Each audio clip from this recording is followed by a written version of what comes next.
사람들은 은퇴하면 돈이 많아야 행복할 수 있다고 믿는다. 평생을 일하며 번 돈을 넉넉히 쌓아놓아야 노후가 안전하고 그래야만 마음이 편하다고 생각한다. 하지만 아이러니하게도 나는 통장 잔고가 얼마 되지 않는 가난한 은퇴자다. 그럼에도 내 삶을 부러워하는 사람이 많다. 그들은 내 하루를 보고 내가 가진 평온함을 보고 내가 웃으며 살아가는 모습을 보고 이유를 궁금해한다.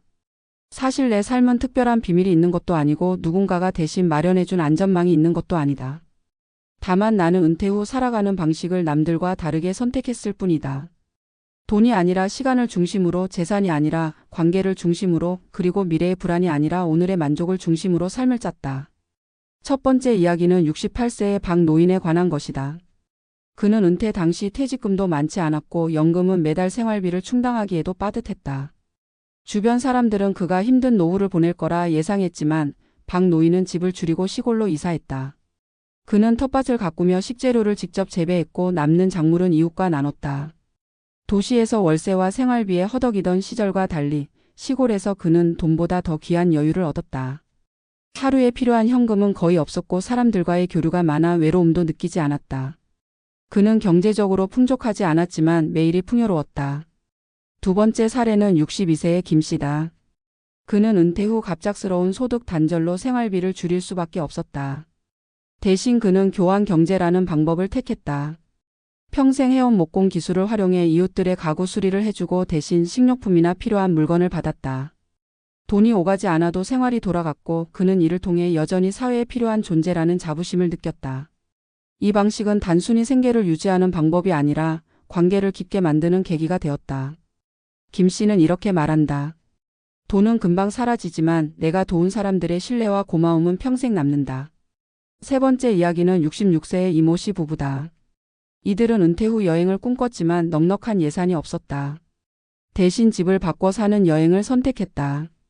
인터넷을 통해 외국이나 국내의 다른 도시 사람들과 일정 기간 집을 교환하고 서로의 생활을 경험하는 방식이었다.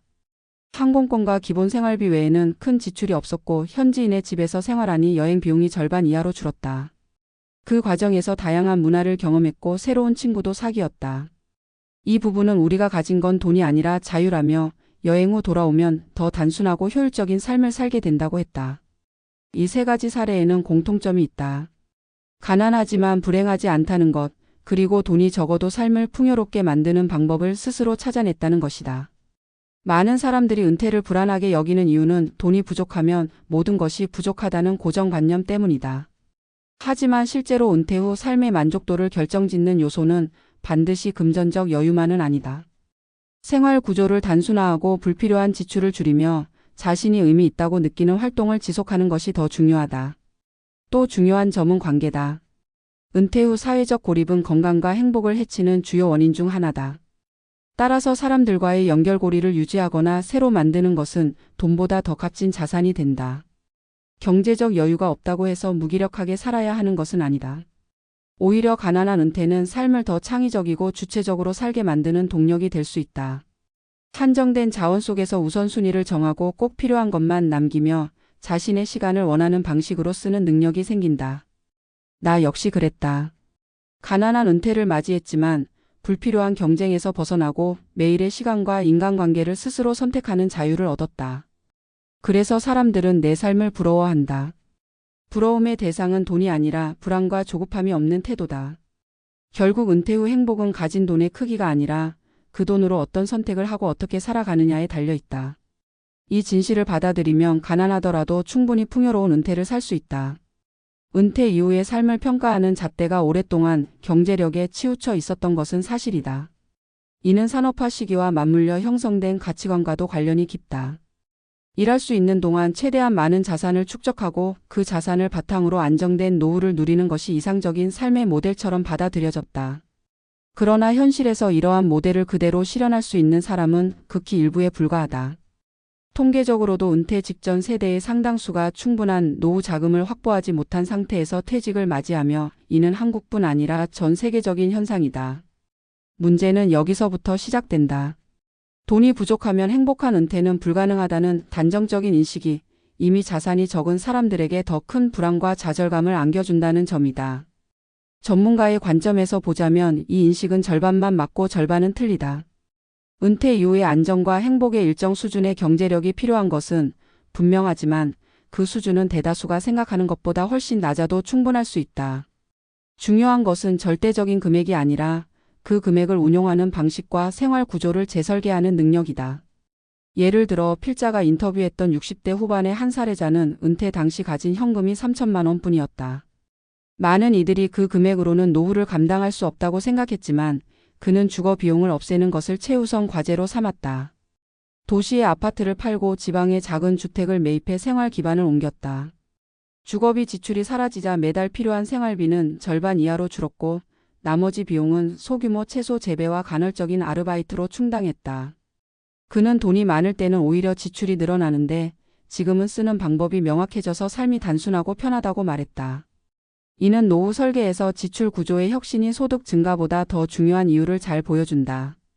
또 다른 관점에서 보자면 은퇴 후의 경제 구조는 현금 흐름이라는 측면에서 접근해야 한다. 정기적인 연금, 소액의 임대 수입 혹은 취미를 통한 부수입 등 일정한 주기로 들어오는 수입이 있으면 심리적 안정감이 크게 높아진다. 여기서 중요한 것은 금액이 아니라 안정성이다. 월 100만 원이라도 꾸준히 들어오는 수입은 불규칙하게 큰 금액이 들어오는 것보다 은퇴자의 생활 만족도와 건강에 더 긍정적인 영향을 미친다. 심리학적으로 예측 가능성이 높을수록 불안감이 낮아지고 불안감이 낮아지면 소비와 생활 전반에서 긍정적인 선택을 하게 되기 때문이다. 관계 자본 역시 간과할 수 없는 요소다. 은퇴 후 고립된 생활은 경제적 빈곤보다 더 큰 리스크를 만든다. 사회적 연결망이 없는 상태에서의 빈곤은 건강 악화, 우울증, 무기력증으로 이어질 가능성이 높다. 반면 관계가 유지되고 사회적 역할이 존재하는 사람은 경제적으로 어려워도 심리적 정서적 만족도가 높다. 실제 연구에서도 사회적 관계가 많은 고령자가 그렇지 않은 사람보다 평균 기대 수명이 길고 질병 발생률이 낮게 나타났다. 따라서 은퇴 후 재정 계획에는 반드시 관계 유지 전략이 포함돼야 한다. 동호회, 봉사활동, 지역 커뮤니티 참여 등은 단순한 여가 활동이 아니라 장기적으로 삶의 질을 유지하는 필수적인 투자다. 여기에 더해 중요한 것은 시간 자산의 재정이다. 직장 생활 동안 대부분의 시간은 돈을 벌기 위해 쓰였다. 하지만 은퇴 이후에는 시간의 가치가 전혀 다른 방식으로 작동한다. 돈이 부족한 은퇴자는 시간이라는 자원을 활용해 지출을 줄이고 필요한 것을 직접 만들거나 배우며 생활을 유지할 수 있다. 예를 들어 직접 요리를 하고 집을 수리하고 작은 채소를 기르며 생활하는 것은 단순한 전략을 넘어 자기 효능감을 높이고 삶의 의미를 강화한다. 이를 전문가들은 시간 기반 경제라고 부른다. 돈 중심 경제에서 시간 중심 경제로 전환하는 순간 은퇴자의 생활 만족도는 극적으로 변할 수 있다. 물론 이러한 접근은 일정한 전제 조건이 필요하다. 첫째는 건강이다. 기본적인 신체적 건강이 유지돼야만 시간과 관계를 활용한 생활 구조가 가능하다. 따라서 은퇴 후에는 재정 계획 못지않게 건강관리 계획이 중요하다. 둘째는 심리적 유연성이다. 환경의 변화와 예상치 못한 상황을 받아들이고 기존의 생활 패턴을 과감히 수정할 수 있는 태도가 필요하다. 세 번째는 자기 주도성이다. 누군가가 대신 설계해주는 노후는 없다. 스스로 정보를 수집하고 선택하고 실천하는 능력이 있어야 한다. 정리하자면 가난한 은퇴가 반드시 불행을 의미하는 것은 아니다. 돈이 많은 은퇴자가 누리는 장점이 분명히 있지만 돈이 적은 은퇴자도 다른 형태의 자산, 시간, 관계, 기술을 잘 활용하면 충분히 행복하고 안정적인 노후를 만들 수 있다. 중요한 것은 무엇이 부족한가가 아니라 무엇을 가지고 있는가에 집중하는 사고의 전환이다. 이는 단순한 낙관주의가 아니라 실제로 수많은 은퇴자들이 실천해온 검증된 전략이다. 앞으로 은퇴를 앞둔 사람이라면 경제력의 절대치에 매달리기보다 생활 구조를 재편하고 관계 자본을 확충하며 시간 자산을 적극적으로 활용하는 방법을 먼저 고민해야 한다. 그것이야말로 불안에서 자유롭고 타인의 부러움을 살 수 있는 은퇴를 만드는 핵심이다.